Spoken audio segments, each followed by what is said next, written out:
welcome to Dialogue. China has released a white paper on the progress of human rights in China's Xizang autonomous region, titled Human Rights in Xizang in the New Era. The document states that Xizang enjoys political stability, ethnic unity, economic development, social harmony, and amity among different religions. And the progress represents a remarkable achievement in protecting human rights on the snowy plateau. What are some of the highlights of the white paper? How have people and culture benefited from China's commitment to modernization? And how does the picture of human rights look like in Xizang? Join us for discussion today, live from Beijing. I'm Xu Qinduo.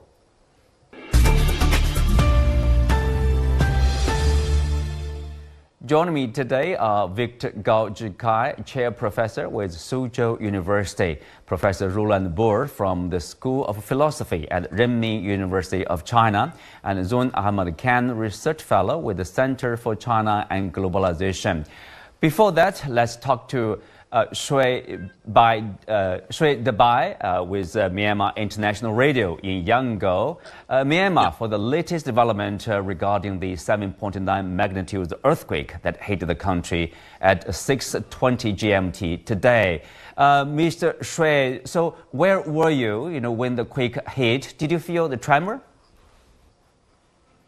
Yes, of course. So, to be honest, it was happened around 1 p.m. local time. So, it was happened during my break time. I was chilling with my coffee and with my co-workers, and the building started shaking. So then I was like, oh, what's going on? What's happening, right? So the shaking getting stronger and intense. So I got a realization, oh, the earthquake is really happening right now in Myanmar. So of course, I ran away as fast as I can. So that one is one of the most memorable in my life. So yeah, I got the trauma. But on the other hand, the situation in Mandalay is really bad right now. Yeah, okay, really bad right now. So how much do we know about the latest development in terms of the casualty, the toll, the number of people injured, which part of the country, probably, were hit the most? Probably the city, close to the epicenter? Yeah.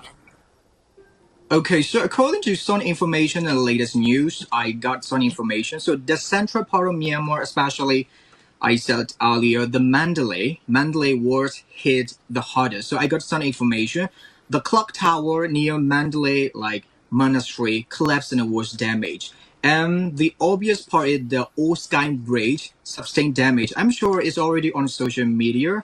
And part of the Mandalay moat collapsed and it was damaged. So I think some historic sites from the Myanmar Kingdom era have collapsed, so it's really difficult to estimate the total loss of damage. I think so. What are the rough estimates in terms of the casualty? The people maybe trapped in the debris, in a pile of debris. From the pictures we can see the collapse of the building. All right, but I don't have exact information about the numbers of casualty and the extent of the damage. However, the worst part is that people lost their lives when building collapsed. So it's really hard to hear that. Yeah, my understanding is Myanmar is a country where earthquake is rare. People probably are not well prepared, or have the sense of preparing themselves how to deal with a situation like that. Or even the government probably is not, prepared like other countries probably with frequent earthquakes. All right, so the current situation is really chaotic, and we have no secure information because the connection is lost in some respected areas. But according to latest news, the government has just released an emergency announcement regarding the earthquake. So according to announcement, a committee has been organized to provide all-round assistance. So we have to watch what kind of relief has been carrying out via national TV or something like that. At the same time, I think Myanmar Fire Service Department is carrying out relief efforts, and some video footage show that local charity organizations are doing their best to help in Mandalay. That's all I can say. Right. Let's say, of course, people are concerned whether, the country, the government, or the people are equipped with the necessary tools for the relief and the rescue work. I would say that at this point of time there's a need for, let's say, assistance from the rest of the world, from neighboring countries. Is that the situation? Of course, we need like international assistance. Like, please support her, please pray for Myanmar. We need emergency help, especially in Mandalay. Thank you, Mr. Zwe, and hopefully we have you on our show again to update the situation. Thank you so much. There. Thanks for having me. You take care. Well, let's come back to the Tibet situation in terms of human rights progress. So I will start with Zoon. We have just released a white paper highlighting the progress in human rights in Tibet. So what impressed? Probably you feel impressive. Impressive enough for you. To take a closer look at this is probably more than I expected. Share with us. Chindo, thank you for having me firstly. My first time, and I've traveled to Tibet once, which was in 2019. And that was an absolutely eye-opening experience. I was part of a delegation with 70 plus scholars from overseas and also Chinese scholars. And we were able to get an in-depth understanding back then even of the various developments. And what I saw over there really was how well the local communities, the local culture has not only been preserved, but is being celebrated and invested in. So when I look at this white paper, I definitely reflect on my own experience, the exposure we got from conversations with local people of different fields. And I think one of the most important aspects of this white paper would be, firstly, it does give a very important historical context, a context that is important for the world to realize that there was some misunderstanding and interference which resulted in certain misperceptions. And here we have a very clear picture of how things unfolded. And secondly, I would say that, we cover so many times topics about China's domestic progress, about the focus on human rights, people-centric approach, and even on economic as well as cultural and also, environmental aspects. So in this paper, I think if I say something really stands out is the depth with which the degree of representation of the local population has been stated, has been mentioned. This is an important factor. We also see the interplay between, infrastructure, education, all of that coming together to really create a community of Tibetan people that are becoming better off year by year. And the last, since 2012, there was significant progress. And then I'll mention that, there's a deep focus on how interreligious harmony has been a central, priority to maintain that, to encourage it. The local culture is also not only well preserved and invested in, but there are many opportunities for Tibetans as well as people from outside, people like myself, to travel and to really learn what this beautiful region is all about. So I think those aspects that are covered in the white paper really give a strong sense of how far Tibet has come and how, the policies and the community together have realized a situation which is impressive, no doubt. Eradication of absolute poverty, housing, everything. The facilities are absolutely stunning, something that a lot of people in many parts of the world should look at and learn from. This is how to move forward. Professor Boer, if you look at the white paper, I guess you must have found out. I guess this is a Chinese way of doing things. They present all the details with the numbers. In various aspects about how much progress we made in this aspect, and with all supported by the numbers, by the solid evidence. This is a Chinese way, very different from other countries. Highlighting how much progress. They focus on one aspect, probably most impressive, and then for the purpose of the media cover, media stories. So what do you find out about this white paper or the human rights situation in Tibet? Well, to come to the point, the white paper does concern human rights, development and progress of human rights in Tibet. And typically, from let's say, a Western perspective, quite narrow ideas of what human rights are. But what comes through in the white paper, and also earlier white papers as well, but this one especially, is the way in which human rights has a whole series of aspects or components. You can't just separate one part out and talk about freedom of speech, freedom of religion, it includes a strong economic foundation. It includes education. It includes health. It includes the ecology, the environment where people live. It includes employment. All of those things contribute to the framework of human rights. It's not just a single aspect approach.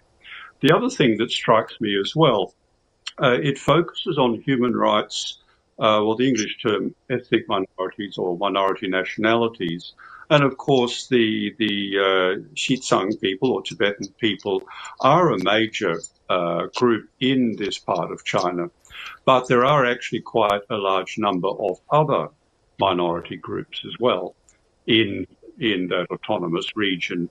And I took note of the fact that there are quite a number of mosques, because there are tens of thousands of Muslims also in Xizang, and there is also a Roman Catholic Church in Lhasa. So it's that comprehensive picture for understanding human rights which is really, really important. Yes. Victor, of course, frankly speaking, why we are talking about this, or why there's this white paper, is sort of like not only reporting to the Chinese people about the progress in Xizang, Tibet, but also kind of a response to the Western criticism, often allegation. Tell us about this historical perspective. What's the relationship between Tibet and the central government, for example?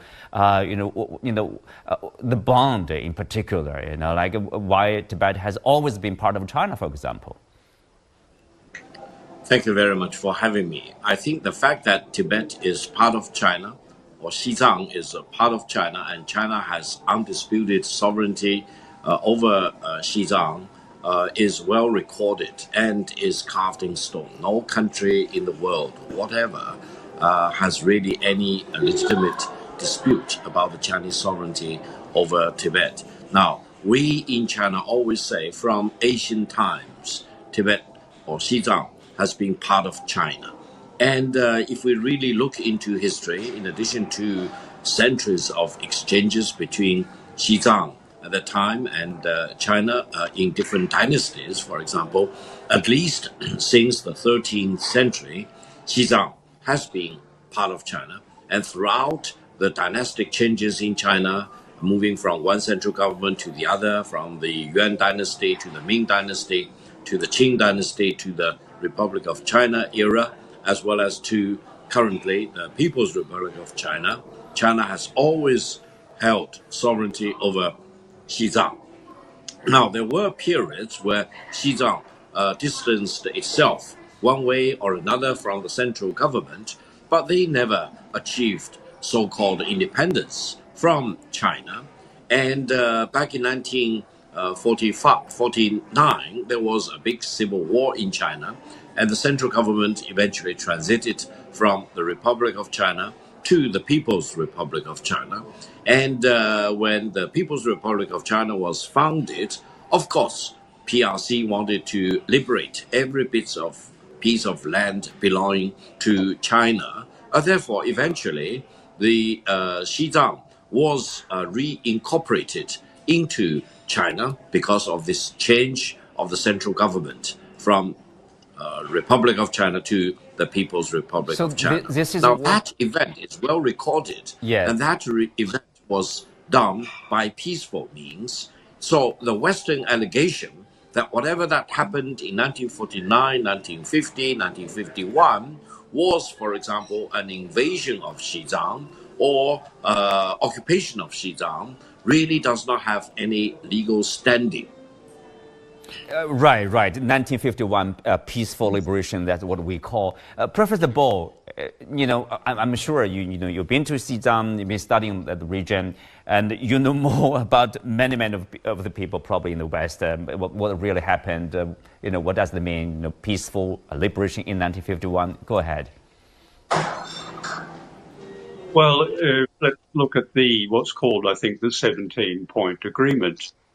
This was actually an agreement by what was then still a theocratic system. We'll come back to that later. This was an agreement and was signed by the local leadership in Xizang and by the very early days, the new leadership of the People's Republic.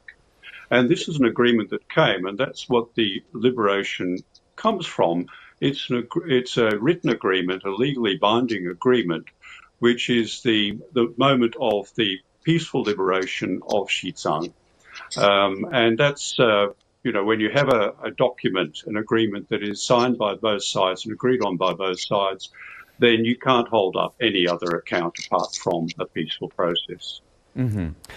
Zoon, of course, come to this modern times, of course, the development of Xizang in a comprehensive way, as Professor Boer said, but there's also focus, Chinese focus on economic development, improving of the living standards of local residents in that area. Like last year, 2024, registered economic growth of 6.3%, while the national average is 5%. So it is the highest actually in this country. So what do you, what's your understanding of the economic focus and also probably the assistance from the rest of the country, central government policy support in improving the living standard, of course, that's touches upon every aspect: education, healthcare, preservation of culture, tradition, etc. So that's impressive, I would say, equally. No, absolutely. I mean, impressive and so much more than that. I'll mention, briefly that for people who are not studying the Chinese system or don't understand the historic trajectory, there has been a deep emphasis, like you mentioned, a multifaceted approach, which includes infrastructure development, which includes also education, and not just, let's set up a fund to improve the quality of education, or let's set up new hospitals. But there is a proper check of what is the impact of these investments. So, for example, the enrollment rates are amongst the highest. I was reading just in this report about 90+% for basic education and 99% for the first, a few years that are compulsory education. This is one of the highest in the country. There was also, throughout the period of 1978 to 2012, there were 5 different meetings held to check, what is the progress in Tibet. And since what we call the new era, 2012 up until now, that, pace at which tangible investments have been made in Tibet, focusing on, just as you mentioned, creating more access. Now, all villages in Tibet have access to road infrastructure, which creates a new wave of opportunities for them. The level of employment has also been vastly improved. Again, all of this data is present in the report. There was, like Professor Boer mentioned, a lot of people know about Tibetan Buddhism, but there's also Muslims and Catholics in this region. And how to not only, again, as I mentioned, not just to preserve that they exist, but to protect their rights to freely practice their religion is also a priority for the country within the law. This is very important, for the region, for the country at large. Human rights are about, tangible improvement, but also about these basic human aspirations. And in this way, the report, and also when we look at the data coming out of Tibet, coming from these various reports that are very detailed, we see that a lot of emphasis has been placed on for decades now on improving access to opportunities, on improving the education level. I was also looking at, there was a special focus on how women's rights have been preserved, even for women who want to give birth, what special funds have been allocated for them to for this to be easier for them. Education of women is important. Disabled people, 95% disabled people in Tibet have access to special resources of rehabilitation. Mm-hmm. These are absolutely mind-blowing statistics. So the report is in a way, a snapshot of China's approach, which is again, that human life or human rights are really about improving circumstances, improving dignity, preservation, but also the ability to aspire for betterment. And we see that these investments, the infrastructure investments, tracking the progress of genuine impact on people, children, women, all minorities, even the monks, for example, special funds have been placed to make sure that they can practice their religion fully, and they have housing facilities available. So millions and billions have been invested to bring Tibet where it is. And the 6%, economic growth rate is an example, is basically a way to gauge how far these investments have actually played a role, and they continue to. If you go to Tibet, you see that vibrance. I would recommend people to travel. Absolutely. Victor, of course, speak of this religious freedom. Of course, one thing standing out right now, for example, mostly from the West media. What do you make of this recent reincarnation claim of the 14th Dalai Lama? How do you explain or share with the rest of the world? Like, what's the position of China over this issue? Thank you very much. I think the reincarnation of the Dalai Lama is a well-recorded and well-defined Buddhist tradition in Xizang. And it has a history of several hundred years. And my understanding is that the current Dalai Lama has no say in the eventual reincarnation of the Dalai Lama after he passes away. Therefore, any irresponsible representations or remarks by the current Dalai Lama about the reincarnation of the future Dalai Lama probably is an intervention in this very deeply rooted tradition in Xizang, and also involving the relations between the whole process in Xizang and the central government. But therefore, my suggestion is that the current Dalai Lama should really take care of his own health and refrain from interfering in the process of reincarnation of Dalai Lama, and leave everything back to the Xizang tradition of Buddhism and follow strictly by the rules, rather than try to come up with new intervention in this well-defined, age-old history of reincarnation. Protecting, of course, this religious practice or tradition and culture. Professor Boer, you have the first-hand experience, first-hand observation of the human rights situation in Tibet. What is your observation? Do you notice any signs of diminishing role of the Xizang or Tibetan language or culture there? Well, if I may just add a small comment to the reincarnation of the Dalai Lama and then move just very briefly and move on. When I was in Xizang 2 years ago, I was actually talking with someone there about the process because, of course, the time nears for the reincarnation of the Dalai Lama. And we discussed the very specific, over a long period of time, how specific places and specific developments have to happen to indicate where the next Dalai Lama is or who it is. And I asked this person, I said, well, could it be possible for the next Dalai Lama to be reincarnated outside Xizang? And he said, absolutely not. Every single Tibetan person knows that it has to be someone identified in Xizang, because that's how the tradition is developed, and that is part of our cultural tradition, our religious approach to this.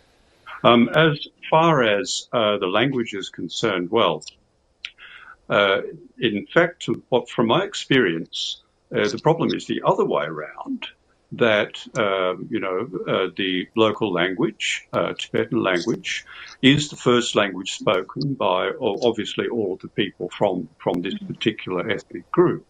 But that, for example, when I tried to speak with someone using Mandarin, someone who's with us immediately came over and said, look, it's very, very difficult for people here to understand a foreigner who's speaking because of the accent and difference and so on. Every single sign at every single place you go is bilingual because the script is different.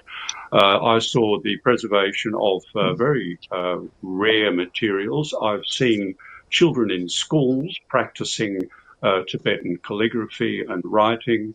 The shops are full of books. You can access television stations, radio, and so on. The language is everywhere. The language is everywhere. It's certainly not diminishing. It's as strong as it ever was, and in fact, it's being strengthened further. Also, Professor, you wrote an article about this exercise of the rights in terms of the governance of this regional government. For example, about what we call like people's democracy. What is the observation there? Well, we can look at the various statistics, like over 90% of people involved in elections to the local people's congresses and so on, which is the highest in China. But I recall visiting a new village, which had actually been an amalgamation of 3 villages in very remote areas. And it's very, very difficult to relocate villages. People have grown up, it's been home for generation upon generation. But if you're focusing on the question of poverty, what's the best way to alleviate absolute poverty in an area? And this process is a highly democratic. They consider different options, different approaches. It's discussed, it's argued about, and then eventually, in these cases, after much discussion and debate about it, it was decided the best option was to relocate. And 3 villages were amalgamated in a new area with much better opportunities. And when we were talking about this, I did ask, now, what is the response of people after they've made the move and resettled? Right. What about the older people? What about the younger people? Mm-hmm. And generally, of course, most, not all, older people, they could see that it was necessary to do so for the improvement of the lives of the younger people, the improvement of their basic human rights to better living. But they missed their old homes, understandably, and the adjustment was more difficult. Right. They understood. For the younger people, of course, it was clear that it was a good move to make, and they did their best to assist the older people in making the adjustment. So that whole process, making a decision, is a highly democratic decision. It's not an easy one to make, but it is one that is made in a democratic manner. Mm-hmm. Well, Victor, of course, if you look at the white paper, it also touches upon this green energy development in Tibet, probably a surprise for a lot of people. So what is the situation? Even reports, there were reports that Beijing is basically getting this or purchasing this green energy from Tibet as a way of development, for the 2 sides. Well, first of all, in terms of all aspects of economic and energy development, etc., Xizang over the past several decades has really achieved great progress. There is no denying about that. Now, Xizang is also very rich in hydro power resources, and in terms of solar power, it's everywhere. For example, wherever you travel, you see solar power terminals generating power for individual families in different parts of the region. And I think this green development, green energy will continue to play increasingly important role for the people in Xizang going forward. Allow me to emphasize one thing. I think the central government and the Xizang government and the people in Xizang have attached a great importance to the preservation of the Tibetan or the Xizang culture, language, their Buddhist tradition, you name it. It is in our national interest to make sure that the Xizang culture, their language, and every aspect of their very glorious civilization will be fully protected, not only for this generation, but for future generations of people in Xizang, for the whole Chinese nation, and for mankind as a whole. Well, on that note, we are coming to the end of today's show. Many thanks to our guests. You can also watch us on the CGTN app on YouTube. Thank you for being with us. I'm Qinduo. See you next time.